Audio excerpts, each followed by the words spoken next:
Žiediškiniai, daruškės.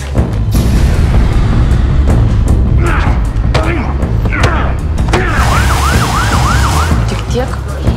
Aš tau sakiau, kaip mokėsiu.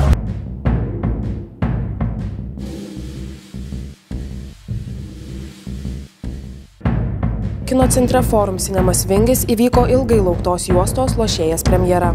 Po filmo savo mintimis pasidalino žymus Lietuvos žmonės. Labai vertinu savo kolegos iš Latvijos Eglyčio darbą. Man atrodo, kad tai yra labai įdomus darbas. Ir aš tiesiog žiūriu ir man belieka tik tai žavėtis ir džiaugtis, kaip jisai tai padarė. Tai yra labai drąsu. Labai yra vietų, kur galėtum su juo diskutuoti, ginčytis, mes tą padarysime būtinai, bet tai tikrai nėra blogai, tai yra tiesiog toks savitas braižas, labai yra įdomiai, labai išnaudotas netolygumas, toksai viso pasakojimo, tas pasipriešinimas kaip ir pačio personažo vidui. Reiškia, ta kamera, jinai kartu tarsi išgyvena tą visą dramą ir manau, kad tai labai vykęs filmas operatorinė prasme.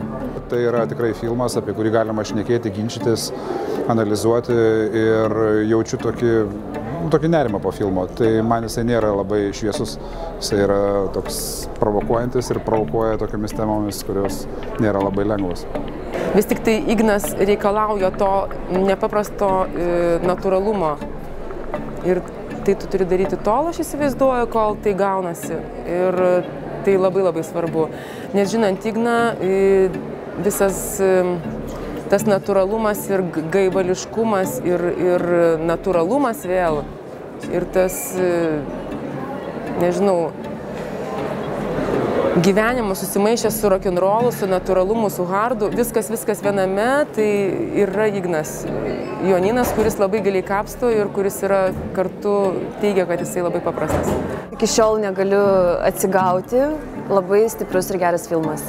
Manau, kad parodyta tokia Lietuva, kokios nemato daugelis ir tokia Lietuva, apie kurią net negali susimastyti paprastas žmogus. Aš manau, kad scenarijus parašytas tiesiog labai gerai ir atspindi mūsų tą realybę, kurią turbūt daugelis išgyvena. Įdomiai scenarijus sukonstruotas ir kažkaip tai viskas taip išdozuota, nuostabiai gerai, kur jau atrodo, tu nukrypsi kažką tai tokio banalesnį, ne, iš karto yra stop signalas ir perėjame į kitą kokybę, žodžiu, aktoriai nuostabus. Iš tikrųjų, Kaniušonis mane nustebino, aš paskui pradžioje pirmą kartą, kai žiūrėjau, man atrodo, kad iš Holivudo gal pakviestas kažkaip nematytas žmogus toks ir taip puikiai dirba. Na tai atradimas iš tikrųjų didžiulis.